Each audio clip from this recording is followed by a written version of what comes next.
നമസ്കാരം. Win media ന്യൂസിലേക്ക് സ്വാഗതം.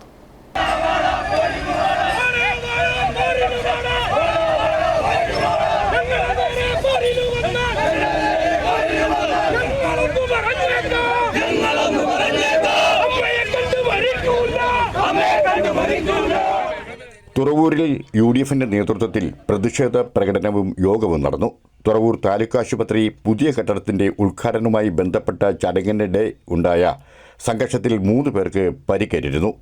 DYFI CPIM പ്രവർത്തകരുമായി ഉണ്ടായ തർക്കത്തിൽ Pattarkad block president CK Rajendran, standing committee ചെയർമാൻമാരായ NM സിമിൽ, VK ഗൗരീശൻ തുടങ്ങിയവർക്ക് പരിക്കേറ്റിരുന്നു. ഇതിൽ പ്രതിഷേധിച്ചാണ് ചൊവ്വാഴ്ച വൈകിട്ട് 5 മണിക്ക് പ്രതിഷേധം നടന്നത്.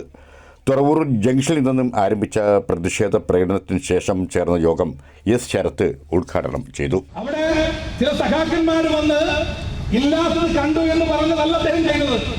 അവിടെ കാണാത്ത കട്ടിലുണ്ടെന്ന് അദ്ദേഹം പറഞ്ഞില്ല. അവിടെ ഇല്ലാത്ത ഡോക്ടർമാരുണ്ടെന്ന് അവിടെ പറഞ്ഞില്ല. അവിടെ ട്രോമാ കെയർ സെന്റർ എന്നുള്ള സംഭവം ആകാശത്തിൽ ശൂന്യതയിൽ മാത്രമാണ് എന്നുള്ള അദ്ദേഹം പറഞ്ഞത് സത്യമാണ്. സത്യം അദ്ദേഹം സ്വാഗത പ്രസംഗത്തിൽ വിളിച്ചു പറഞ്ഞു. അതാണ് നിങ്ങളെ ചൊടിപ്പിച്ചതെങ്കിൽ അദ്ദേഹം ഒരു തുടക്കം കുറിച്ചിരിക്കുക. ഇവിടെ ഇരിക്കുന്ന കോൺഗ്രസ് വിശ്വാസികളുടെ, എന്നെ ശ്രമിക്കുന്ന ജനാധിപത്യ വിശ്വാസികളുടെ സാന്നിധ്യത്തിൽ പറയാൻ ആഗ്രഹിക്കുകയാണ്, ഞങ്ങളുടെ ഈ പോരാട്ടം ഒരു തുടക്കമാണ്. ഈ പോരാട്ടം ഈ നാട്ടിലെ പാവപ്പെട്ട രോഗികൾക്ക് ദുരിതം അനുഭവിക്കുന്നവർക്ക് വേണ്ടിയാണെങ്കിൽ മാറി നിന്നുകൊണ്ട് 500 പേരെ കാണുമ്പോ 3 പേര് കടന്നു വരുമ്പോ നിങ്ങളുടെ കൈ പൊങ്ങുന്നുണ്ടല്ലോ.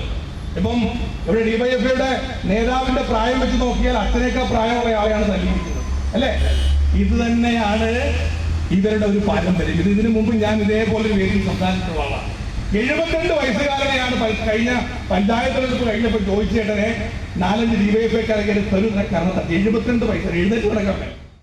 UDF ചെയർമാൻ PK ഫസലുദ്ദീൻ അധ്യക്ഷത വഹിച്ചു. UDF നേതാക്കളായ Azeez പായ്ക്കാട്, KR Rajendra Prasad, K Rajeevan, K Umeshan, PT Radhakrishnan, HS സലാം, CK പുഷ്പൻ തുടങ്ങിയവർ പ്രസംഗിച്ചു.